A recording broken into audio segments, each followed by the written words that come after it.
Okay, ready? April 2021 was the biggest month for sales in Manhattan in recorded history. Okay, recorded history probably goes back to like the 90s or something like that, but it is the busiest, more contracts signed in April than any other year uh, prior. And that's 1,700 contracts signed in Manhattan in April. Okay. A little under 10% of those were above 5 million. So the top end of the market is picking up. And then the bottom end of the market is gone crazy. 90% of it was below 5 million. In Brooklyn, it was the strongest April they've had in 10 years. And 33%, fully a third of the places that got under contract were going over ask.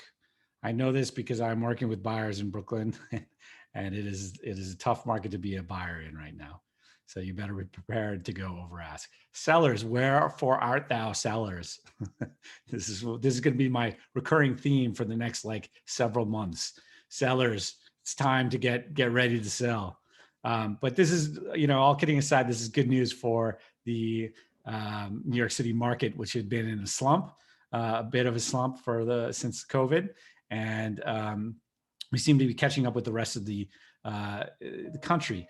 One thing that's worth noting is prices are going to go up. And everywhere you look, people are talking about inflation. That is going to hit pricing for houses as well. The cost of building houses has gone up tremendously because of the raw material costs, and the pricing that we're seeing, the price increases, you're going to see, I would bet 10% increases in a lot of parts of Brooklyn this year in terms of price or value.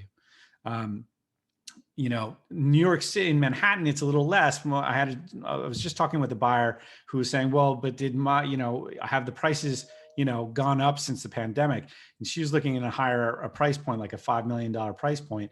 And the answer to that is, I don't think the prices have recovered from the drop that they took in Manhattan. That was above 5 million was about 15%. Below 5 million, it was maybe more like 5 to 10%, depending on where exactly you are in the market.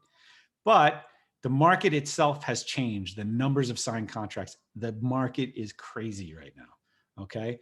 So this is sort of your last warning for buyers if you want to get in, like the FOMO, the fear of missing out, is real. And for sellers, you should be seriously considering getting into the market very soon. I keep predicting that New York City is going to be one big party by the fall. It looks like it might be one big party by the summer. And not just in terms of the real estate market, but in terms of reopening and everybody kind of getting back to some semblance of a normal life. So anyway, that's it. Talk to you later.